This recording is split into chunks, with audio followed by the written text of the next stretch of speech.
हाथरस शहर में विगत कई वर्षों से निकालने जाने वाली शोभा यात्रा श्री भगवान परशुराम जी की जो शोभा यात्रा निकाली जाती है, इस बार उसके अध्यक्ष बने हैं शहर के प्रमुख समाज सेवी और व्यापारी नेता योगेंद्र शर्मा योगा पंडित। वैसे तो इनके परिवार में आज से पहले भी कई बार अध्यक्ष रह चुके हैं और एक बार अगर हम कहें तो ये चौथी या पांचवी बार का बात होगी कि इनके परिवार से उन्हें अध्यक्ष बनेंगे।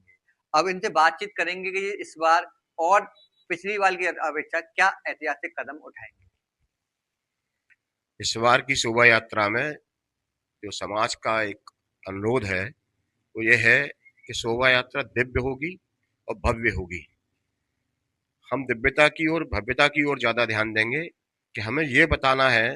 कोई भी शोभा यात्रा एक संदेश देने के लिए निकाली जाती है, तो अगर हम ये संदेश नहीं दे पा रहे कि ब्राह्मण कौन है, तो शोभा यात्रा की मेरी नजर में तो कोई मायने नहीं रहते। तो हमें सबसे पहले ये संदेश देना होगा कि ब्राह्मण कौन है।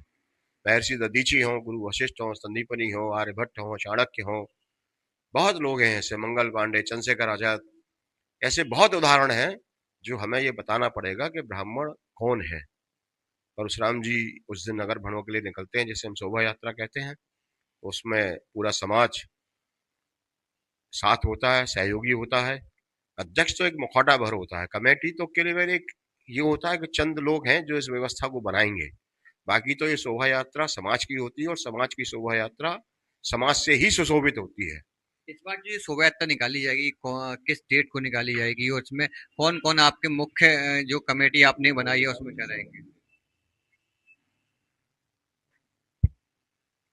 इस बार की जो शोभा यात्रा है वो 19 मार्च को है। हमारे यहाँ शोभा यात्रा पूर्वजों जो 48 वर्ष पूर्व बड़े विचार मंथन के बाद इसको तय किया था, तो उसमें एक सिस्टमेटिक तरीका है कि हमारे यहाँ चैत की नवदुर्गा की परवा, जिसे हम पहली नवमी कहते हैं, पहली नवरात्र दिन कहते हैं, उस दिन निकलती है।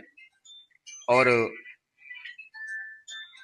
इस शोभा यात्रा में मैं पहले भी बता चुका हूं कि हम दिव्यता और भव्यता की ओर ध्यान देंगे। खेल तमाशे तो होंगे ही, क्योंकि शोभा यात्रा बच्चों के मनोरंजन के लिए भी होती है। मैंने इसके लिए एक कमेटी गठित की है। ये मेरे परिवार का पुराना अनुभव है। मेरे पिताजी अध्यक्ष रहे, मेरे एक रिश्ते के चाचा हैं भोरे प्रशांत शर्मा जी, वो भी अध्यक्ष रहे। मेरे छोटे भाई हैं संजय शर्मा बीबीसीएन, वो भी अध्यक्ष रहे हैं। और ये मेरा सौभाग्य है कि मुझे ये मौका मिला है। तो मैं पूरी कोशिश करूंगा कि समाज को साथ लेकर के पूरी कमेटी पूरी कोशिश करेगी कि दिव्यता और भव्यता को बनाए रखें और समाज को एक संदेश दें कि ब्राह्मण कौन है, तपस्वी है, दानी है, पुरोधा है, योद्धा है, ज्ञानी है। तो एक संदेश देना चाहेंगे हम। मैंने जो कमेटी बनाई है उसमें बहुत सोच समझ करके मेरे विशेष सलाहकार के रूप में मेरे छोटे भाई कृष्ण बिहारी शर्मा और कुलकुल, जिनके और मेरी कमेटी के लोगों के द्वारा मंथन करने के बाद कमेटी को पूर्ण रूप दिया गया है। कमेटी मेरे मोबाइल में है, तो वो उसे मैं देख के बताता हूँ। जैसे हम कमेटी की बात करें, मेले की बात करें, जैसे और भी कई ज्यादातर देखा जाता है कि मेला और दशहरा ये होते हैं जब एक पर्व की तरह होते हैं। इसके अलावा जैसे समाज की बात करें तो और क्या कुछ समाज के लिए करना।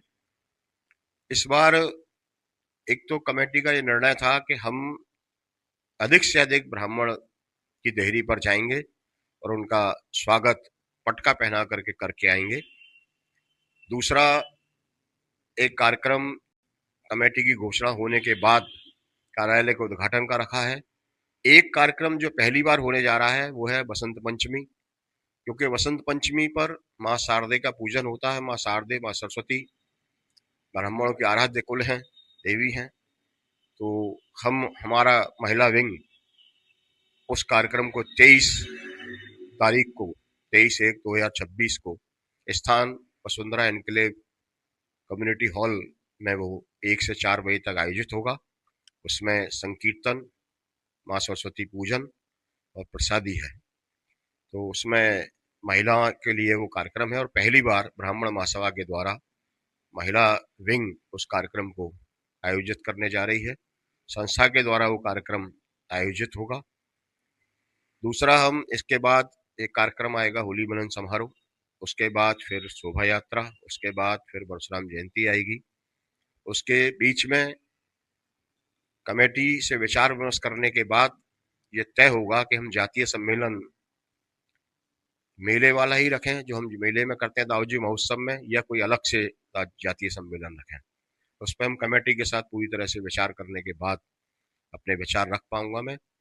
उसके बाद फिर दाऊजी महोत्सव का मेला शुरू हो जाता है, जिसमें शिविर में 16 दिन के शिविर में कोशिश होती है कि 16 कार्यक्रम प्रतिदिन उसमें किए जाएं, और कार्यक्रमों की वही रूपरेखा रहेगी कि वो अपनी परिपाटी को निभाएंगे, दिव्यता भव्यता और सनातन संस्कृति का पालन करते हुए शिविर के कार्यक्रमों को आयोजित किया जाता रहा है और किया जाएगा।